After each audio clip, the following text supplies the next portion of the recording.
CEO says, "You can't do a man's job," to black mechanic, then finds out she's a decorated NASA engineer.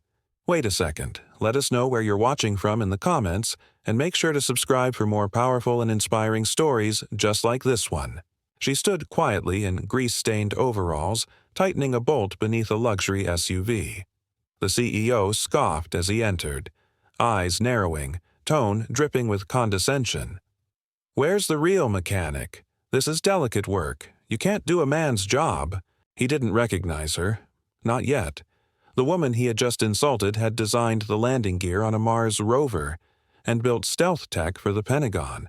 What happened in the next 5 minutes would flip his world upside down and teach him a lesson no boardroom ever had. Watch till the end. For Dr. Celeste Monroe, weekends at the small-town garage weren't for the money. They were for peace. After retiring from NASA with classified accomplishments and multiple degrees in aerospace engineering, she chose quiet over accolades. Fixing cars calmed her. It reminded her of childhood afternoons with her father, rebuilding engines in their driveway, in Mississippi. The garage was tucked between rusting storefronts and the hum of passing trains. No one here knew her as a trailblazer, just Celeste, the soft-spoken black woman with hands that knew machines better than most known people. That Saturday, the stillness was broken when a luxury SUV screeched into the lot. The driver, a sharp-suited CEO in his 50s, stepped out, barking complaints about engine noise and timelines. When Celeste wiped her hands and approached, his eyes scanned her up and down, disbelief on his face. He smirked.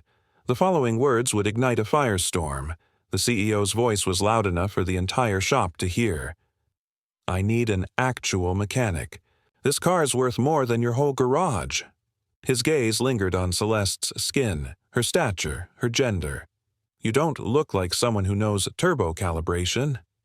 Celeste didn't flinch.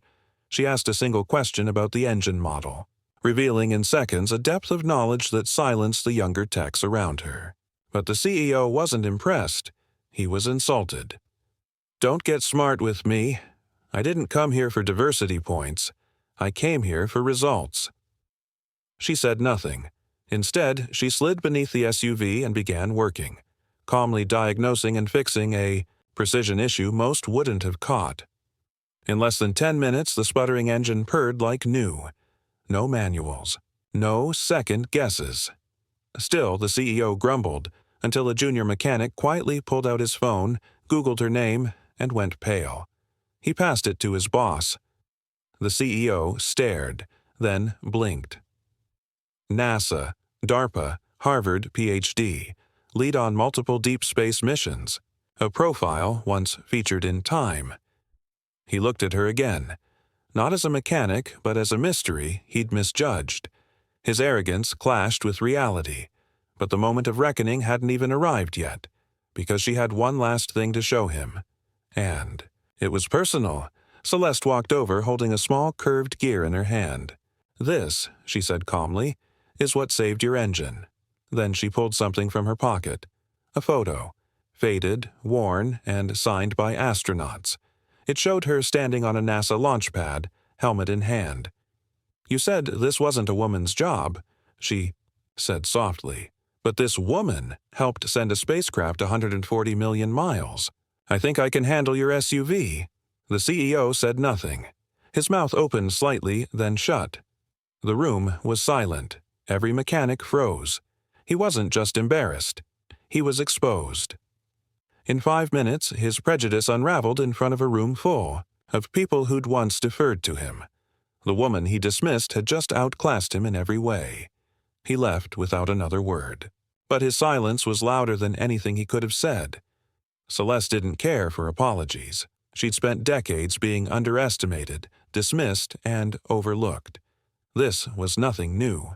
What mattered was the look on the young apprentice's face, A.E., mix of awe and respect. Later, that same apprentice would ask for mentorship, and Celeste, as always, would quietly empower the next generation. Because racism doesn't always scream. It sneers, it assumes, it whispers you're less than. But Celeste proved, yet again, that excellence is undeniable. This wasn't just about cars or rockets. It was about seeing people for who they truly are, not what your bias tells you they're worth. How many brilliant lives are we overlooking simply because of skin, gender, or background? Tell us, which country and city are you watching from? Take care.